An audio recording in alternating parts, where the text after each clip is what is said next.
अस्सलाम वालेकुम वीवर्स, कैसे हैं आप देख रहे हैं ला मोटिवेशन लेक्चर्स। आज की वीडियो में आप देखेंगे व्हाट इज कंटेंट और व्हाट इज एग्रीमेंट। चलिए इस वीडियो को स्टार्ट करते हैं।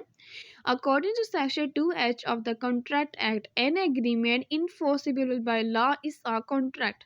According to Sir Frederick says every agreement and promise enforceable at law is a contract. यानी कि आपकी जो बुक है उसके अंदर सेक्शन 2H है, उसका सब सेक्शन H जो है वो कहता है कि an agreement enforceable by law is a contract, जबकि सरफरेटिक सेज कहते हैं कि every agreement and promise enforceable at law is a contract. तो दोनों का माना एक ही है, जबकि सरफरेटिक कहते हैं एवरी एग्रीमेंट। यानी कि एग्रीमेंट जो है वो कॉन्ट्रैक्ट की जो है फॉर्म में चेंज हो जाता है जब वो इन्फोर्सिबल बाय लॉ हो जाए, जब कानून उसे इन्फोर्स कर दे तो वो एग्रीमेंट कॉन्ट्रैक्ट बन जाता है। पहले वो एग्रीमेंट होता है दो पार्टीज के दरमियान, एक पार्टी ऑफर करती है, दूसरी उसको एक्सेप्ट करती है। ऑफर प्लस एक्सेप्टेंस बन जाता है प्रॉमिस। फिर उनकी कंसिडरेशन होती है, कंसिडरेशन के बाद वो उनका एग्रीमेंट जब बन जाता है और उसे जब फोर्स कर देता है आपका कानून, आपका लॉ, तो वो कॉन्ट्रैक्ट बन जाता है। तो according to section 2E of the contract at every promise and every set of promises form in the constitution for each other is an agreement. Section 10 क्या कहता है? All agreements are contracts if they are made by the free consent of the parties। तो free consent of the parties money parties की free consent होनी चाहिए, पूरी उनके रजामंदी होनी चाहिए। ये नहीं है कि पार्टी जो है वो करना चाह रही है कॉन्ट्रैक्ट और दूसरी पार्टी इस कॉन्ट्रैक्ट को नहीं करना चाह रही। तो जो है दोनों की फ्री कंसेंट होनी चाहिए। फ्री कंसेंट दोनों पार्टीज की, 2% की होगी तो वो जाके कॉन्ट्रैक्ट कहलाएगा। अगर एक पार्टी की फ्री कंसेंट होगी, दूसरी की नहीं होगी, तो वो कॉन्ट्रैक्ट नहीं कहलाएगा। दोनों की होनी चाहिए फ्री कंसेंट, ठीक है। दोनों पार्टीज की फ्री कंसेंट होगी तो वो कॉन्ट्रैक्ट कहलाएगा ना। अब उसके बाद हमारे पास आ जाते हैं कॉम्पिटेंट। अब कॉम्पिटेंट मनी ये है कि दोनों इस काबिल हों, किस काबिल हों कि देखिए कॉम्पिटेंट मनी होता है एक, देखिए इसके अंदर आ जाता है पहले तो आपका एक मेजर और दूसरा आ जाता है माइनर। मेजर और माइनर। मेजर मनी वो होता है जो 18 ईयर्स का हो, ठीक है, या उससे अप का हो। और माइनर जो होता है जो 18 ईयर से कम का होता है, ठीक है, जो 18 साल का नहीं होता है, माइनर होता है। अब माइनर को कानून ये नहीं देता इजाज़त कि वो कॉन्ट्रैक्ट कर सके। अब उसको इतनी अक्ल सोच नहीं होती है, ठीक है, इतनी उसके अंदर कैपेसिटी नहीं होती है कि वो कॉन्ट्रैक्ट कर सके। ठीक है, वो तो बच्चा ज़हन होता है, उसे कॉन्ट्रैक्ट करना सही और गलत में नहीं फ़ायदे का पता नहीं होता, तो वो नहीं कर सकता।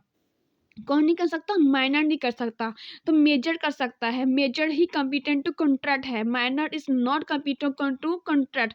बस एक आपका जो होगा, आप आगे जाके पढ़ेंगे ना एजेंसी वाला चैप्टर, उसके अंदर एक माइनर को होगी इजाज़त कि वो कॉन्ट्रैक्ट कर सकता है। लेकिन आपके और जितनी भी कॉन्ट्रैक्ट एक्ट की जो बुक है ना उसमें सब यही है कि जो मेजर होगा वही कॉन्ट्रैक्ट कर सकता है, वही कॉम्पिटेंट टू कॉन्ट्रैक्ट होगा। कॉम्पिटेंट कॉन्ट्रैक्ट के अंदर मेजर माइनर के अलावा जो है ना एक आपका आ जाता है साउंड माइंड।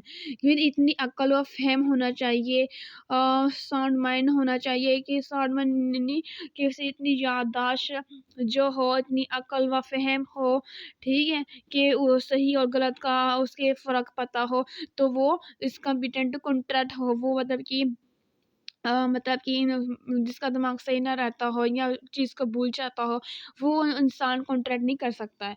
वो इंसान कॉन्ट्रैक्ट कर सकता है जो इसके लायक हो। जैसे ये सब ये चीज़ जो रिक्वायरमेंट्स हैं ना, कानून की जो रिक्वायरमेंट्स हैं उन पर पूरा उतरे, वही कंप्यूटर कॉन्ट्रैक्ट होगा, वही कॉन्ट्रैक्ट कर सकेगा, वही उसका एग्रीमेंट ही कॉन्ट्रैक्ट की फॉर्म में आ सकेगा। तो ये सब चीज़ें हैं, ठीक है। और काफ़ी सारे एग्जाम्पल्स आपकी बुक में भी हैं, उनको आप बुक को आप ओपन कीजिए, उसको देखेंगे तो उसके अंदर होंगी। तो ये सेक्शन 10 था और आगे आपको काफ़ी एग्जाम्पल्स मिलेंगे इससे रिलेटेड आपकी बुक में। और ये है there should be an agreement between two parties. An agreement arises when one party makes a proposal और offer and the other party accepts the offer.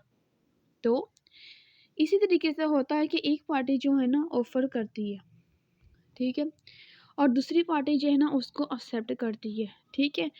दूसरी पार्टी इसको क्या करती है? एक्सेप्ट करती है। So there should be an agreement between two parties. An agreement arises when one party makes a proposition or offer and other party accepts the offer. यानी एक party offer करेगी, दूसरी पार्टी एक्सेप्ट करेगी, तो इस तरीके से उनका जो है ये अराइज होगा प्रपोजल। तो ये देखें, ऑफर प्लस क्या होती हैं, एक्सेप्टेंस होती हैं। ऑफर, एक पार्टी ऑफर करती है, दूसरी पार्टी इसको एक्सेप्ट करती है।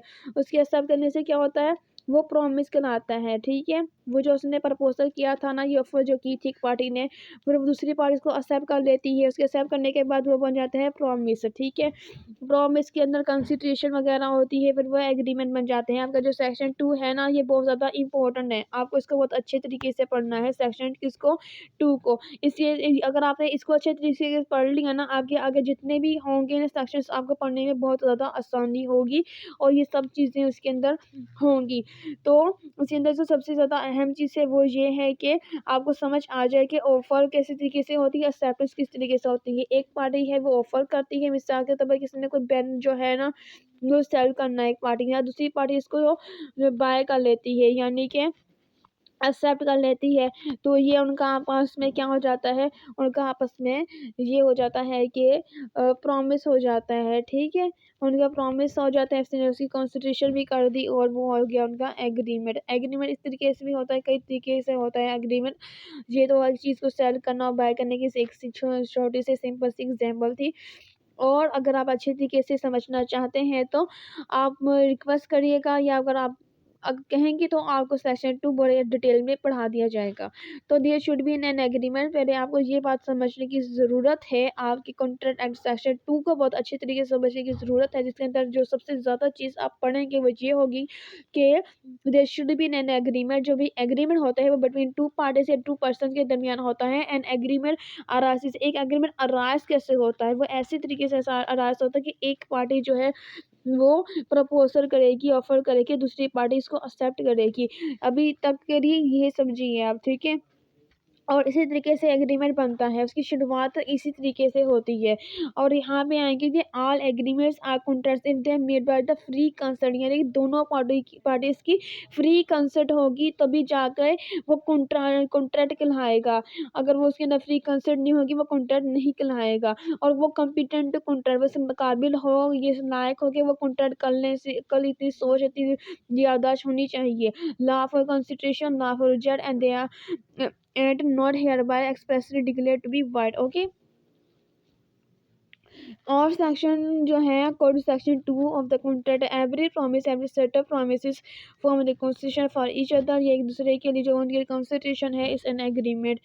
तो सेक्शन 2 पे जो हमने पढ़ा था, और दोबारा इसको पढ़ लेते हैं, अब उसकी डेफिनेशन अच्छे तरीके से आपके जहन में आ जाए कि every agreement and a promise enforceable at law is a contract, कि हर वो एग्रीमेंट और प्रॉमिस जो इन्फोर्सेबल एट लॉ होगा, कानून के मुताबिक, वो कॉन्ट्रैक्ट होगा आपका। और ये दो पार्ट इसके दरमियान होता है, बिटवीन टू पार्टीज।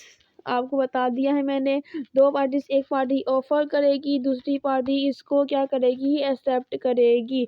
तो इसी तरीके से आपका जो है प्रपोजल जो ऑफर करता है उसका ये होता है, उनके अंदर प्लस प्रॉमिस कहलाता है, प्रॉमिस और प्रॉमिसी, ये सारी चीज़ें इसके अंदर है सेक्शन 2 के अंदर। अगर आप कहेंगे तो आपको अच्छी तरीके से डिटेल में पढ़ा दिया गया। थैंक्स फॉर लिसनिंग, आज के लिए इतना ही। और तो अगर आपको अच्छा लगे तो लाइक ज़रूर करिएगा और सब्सक्राइब भी। Thanks for listening.